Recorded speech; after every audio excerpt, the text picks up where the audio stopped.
Hey everyone, welcome to StormCrows TV, the channel where two lit chicks talk about all things reading and writing. I'm Allegra, And I'm Emily. and today we're continuing the read along of George R.R. Martin's first book in the Song of Ice and Fire series called Game of Thrones. So today we're going to be going over Bran 2, Tyrion 1, and Jon 2. If you haven't seen any of our previous episodes in this read along, links will be posted down in the descriptions. Also, it should go without saying, there will be spoilers. So, Em is our resident first time reader, so would you tell us what happened in these 3 chapters? Of course. Okay, so we are preparing to leave Winterfell. But first, a hunt. Only Bran can't go because Bran is 7, so instead he decides to amuse himself by climbing shit. After all, it's going to be the last time he gets to climb shit before they go south, so might as well climb all the shit. We learn that Catelyn hates when Bran does this because what if he falls? Which isn't foreshadowing at all. And obviously, she isn't that scared. Otherwise, the 7-year-old wouldn't be allowed to wander alone, considering he really likes to climb shit. Especially that really old tower that definitely wouldn't pass today's fire safety laws, but whatever. And what would you know, when he gets to the top, he overhears 2 people talking and scheming and, well, doing things. And by doing things, I mean doing one another. Unfortunately for Bran, he is spotted by the fornicating couple, and that's when we realize the Lannister twins are doing the nasty. Which honestly isn't the strangest thing to happen so far because ice zombies. Anyway, the twins decided it's for the best to just throw him off the tower to his death. Bad luck, Bran. Should have listened to your nameless direwolf. But he doesn't die. Or does he? Tyrion seems to think he'll make it, and honestly, Tyrion seems super trustworthy given that he is perceptive as hell. After all, he appears to be aware that the twins had something to do with it, not that Jaime tells him he's wrong. Let's just say breakfast is hella awkward, but mostly because it's super clear that Cersei does not like her littlest brother. At least Tyrion's cool with Jaime, though, so it ain't all bad. Also, he got to slap the shit out of his nephew, so his day's probably just going fine. Meanwhile, Jon's about to leave for the Wall, but before he goes, he wants to say bye-bye to his dying brother. He's been hoping to be able to have a moment without having to deal with the wicked stepmom, but she's camped out near the kid, and boy, does she make him work for that goodbye. Before he leaves, she very cruelly says to him, "It should have been you," because that's how Catelyn rolls. At least Robb doesn't seem to have inherited that disposition from Mommy Dearest. And after a sweet sort of goodbye, Jon goes to say the final one to Arya, leaving a gift for her. A small thin sword named Needle. She loves it because it appears they both like irony. The end. So that's pretty solid summary. I'm not sad the kid fell. Does that make me a bad person? I guess probably because his POV isn't your favorite. This really just cinches the fact that I don't like kids. And so it's like, well, you were told not to climb. Told by your parents a bajillion times, told by your caregivers a bajillion times, and also told by your direwolf. He really is Ned Stark's son, ignoring every hint in the book. I did like, though, the way Martin uses the simpler sentence structure, the you construction, second person, simple vocabulary to kind of convey a kid point of view. I realized how much of our cast is under 18, and that's kind of a genius world building hack because how much easier is it whenever you can just be like, oh, kids are sometimes wrong and they aren't paying attention to things, and a kid wouldn't know this, so I don't have to worry about writing it right now. He does do that masterfully, and that was one of the reasons I'd been excited initially to read this story, because I knew that he handled point of view expertly. He has not disappointed in that regard. Me not liking Bran has nothing to do with the style. It's just that he writes a kid very convincingly, and I just don't like kids.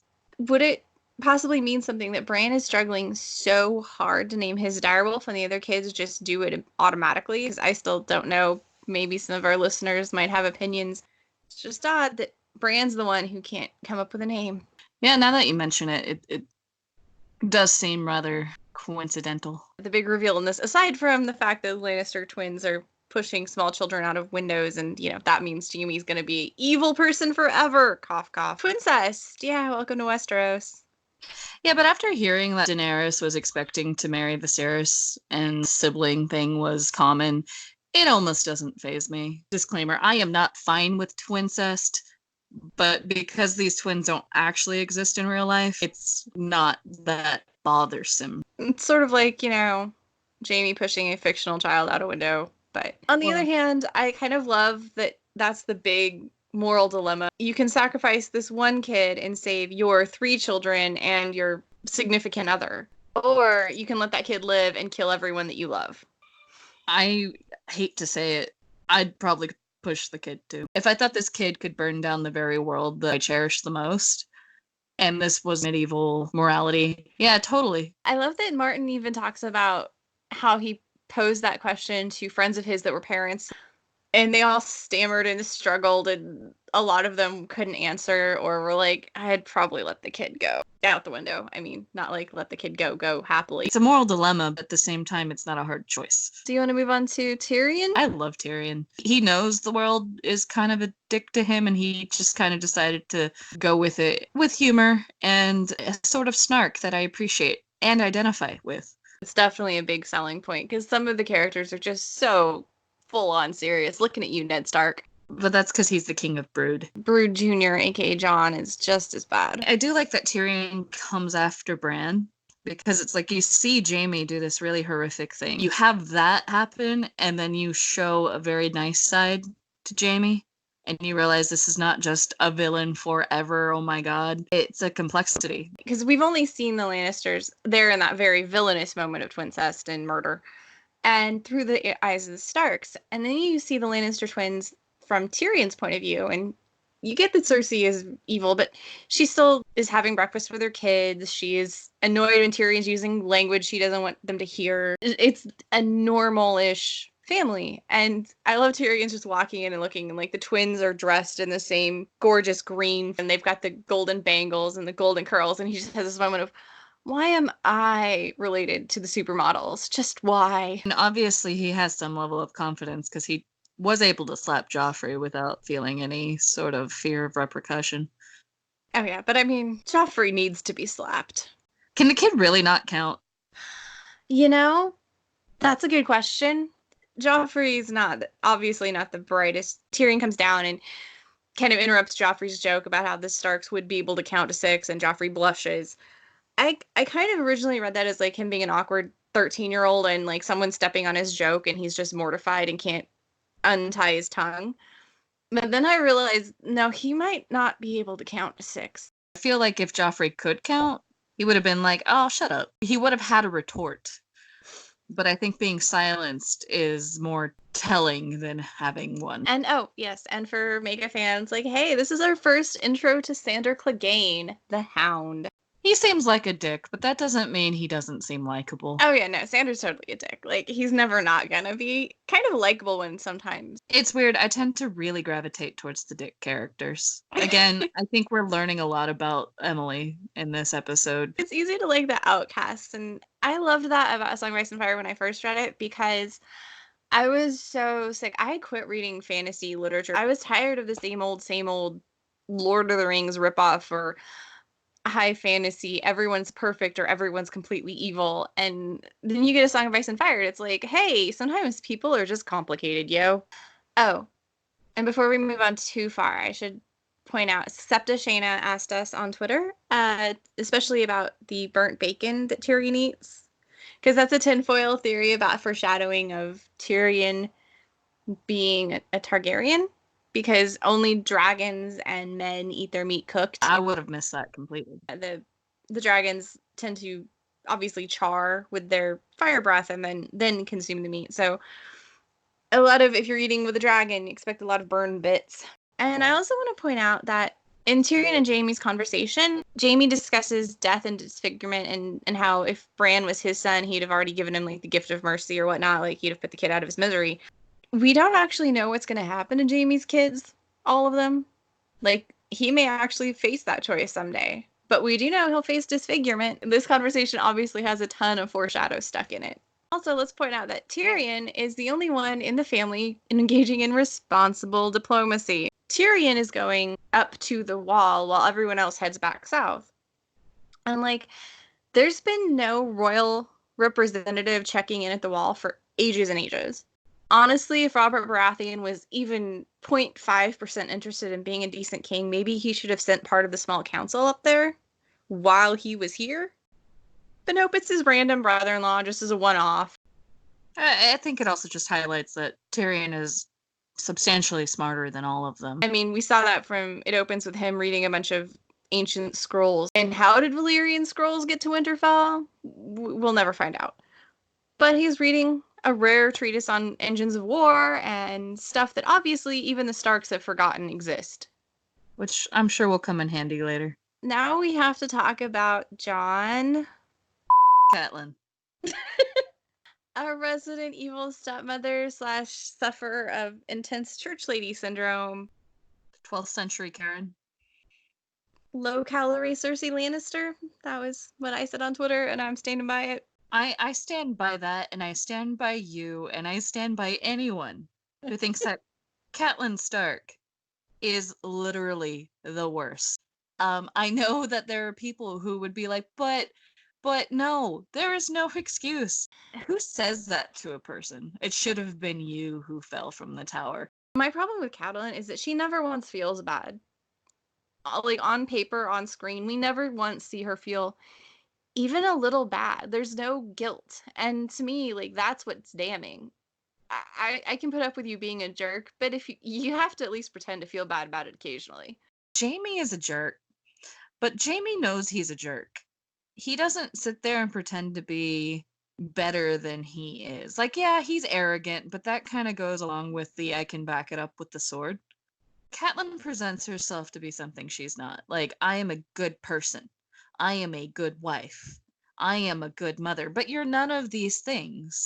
And again, yeah, we talk about the moral dilemma of you have to push the 10-year-old out to protect the people you love. But Catelyn, this wasn't the spur of the moment sort of, I'm upset, so I'm going to say this to you. She's been sitting on that hatred and loathing of Jon for no other reason than I'm not his mother, and he's possibly a threat to Robb, even though there has been no sign of that. Yeah, I get the feeling that if 7-year-old Jon had been near a window and Catelyn caught him, she would not have felt bad. And I don't know if Martin was just going for evil stepmother trope to have a little more issues among the House Stark or whatever, but I did like that when Jon goes down and talks to Robb, you get immediately like packed in right in that conversation. There is so much hints of their relationship, how deep their friendship is, and their bonds. And you also see Robb questioning, hey, did my mom be a jerk just now? And you get that Robb also has already figured out that Catelyn is not infallible, and he's already questioning his mother's judgment, which, you know, spoiler alert, that's going to bite her in the butt later. It makes me like Robb. I also just like not just Robb and Jon, but like all the sibling interactions. Like, you know, you get that this is a family where the siblings really love each other, except for maybe Sansa. I haven't seen that yet. And so it's like they have this tight-knit faction. Sansa's been kind of held closer to their mother, but yeah, like, I think among the rest of the siblings, you get a very tight-knit sense, except maybe poor Rickon, but he's only 3, and it's really hard to write a 3-year-old on the page. But I like the way that the direwolves like interact too. Like when the kids are on screen together, you see Nymeria interact with Ghost, or Grey Wind interact with Ghost a little bit. You see like the reflections already of the way the kids talk to each other in among their wolves, which, you know, hey, guess what? The wolves are getting really close to those kids. Bran couldn't get his direwolf to play fetch, but at the same time, direwolf followed him around, tried to warn him to not go up the tree, sat there and howled, and has been sitting there and howling outside his window since he fell. Then Jon goes in to talk to Arya, and Nymeria is fetching things across a room that Arya just points at. She's not even giving the dog an audible cue. Martin quietly reinforces Robb's character as already being a leader, because he's 14, 15, and he's already being put in charge of loading wagons and handling the start of this cavalcade, whatever you want to call him down to the King's Landing. He's not going with them, but he's been put in charge of the loading and the starting point. And Grey Wind is right with him in the thick of it, no problems. The direwolf's not snapping at people. So, hey, maybe the direwolves are either way smarter than anyone's given them credit for, or the kids are getting really good at training dogs. Martin does sacrifice a little bit of how a medieval household would be working for the sake of the story, which is cool. Also, because Catelyn's not a very good mother. You know, we covered this in one of the previous videos about how, like, she's not done anything to prepare any of her children for life in the South. Like, they're not prepared for what's coming. And she doesn't seem at all concerned that no one in her family can navigate the court. I'm just like, you know, you're throwing these guys into a chess game and they don't know how to play. They can't even position their pieces. And no one's going, oh, this is probably a problem. It's like, well, you could probably play checkers and get by. No, different rules. Ned and Catelyn obviously love their children, but have utterly and completely failed to prepare them for life in Westeros. Winter's coming. I know. So, like, the way I take that to mean is instead of training them for court, you've just been having them gather firewood. I mean, like, the Starks are a survivalist cult, but they don't know how to handle politics, which apparently neither does their father. So, you know, that's a whole plot line in the book. Neither does the king. This is true. The king also horribly sucks at his job. In fact, it sounds like between, like, Ned Stark, Jon Arryn, and Baratheon, only one of them knew what the hell was going on. And someone was smart enough to go, that's the one. If we kick that one out from under it, the whole thing falls apart. Oh, look, they were right. Yeah, so whoever did that, kudos, because someone taught you at least basic tactics. The Starks are still trying to catch up. Maybe if they read those old Valyrian scrolls. Oh, it's so frustrating. I love that Martin does that too. Throughout the books, you will run across people like all of this knowledge just written in these scrolls or these books, and just like 3 characters ever bothered to go read or look in the library. Everyone else is like, I don't know how we could possibly ever do this. So basically, what you're saying is in Game of Thrones, you read or you die. This is basically a metaphor for literacy. Pretty much. So, I mean, that's our 3 chapters for today. So for next episode, we are only going to do 2 chapters, and that will be Daenerys 2 and Ned 2. And of course, we'll have our Twitter chats about them as we get to them. Yes, you can definitely follow us on our Twitter chats or talk to us on Twitter about whatever you see or hear on these recaps, or on YouTube or on Instagram. I mean, we're pretty available as far as social media goes. We even have a Facebook group, 2 Lit Chicks, where you can talk to us there. If you want to donate to our coffee, you know, the link's down in the description. The proceeds will go towards helping us get better editing software. And I'm pretty sure that, you know, you can hear that it is desperately needed. And if you have any ideas about, like, just special episodes that you'd like us to do, be sure to drop it down in the comments or on Twitter or one of our social media accounts, and we will be happy to consider it. So with all of that said, don't forget to like, subscribe, share a video, and as always, have an amazing day. Bye guys.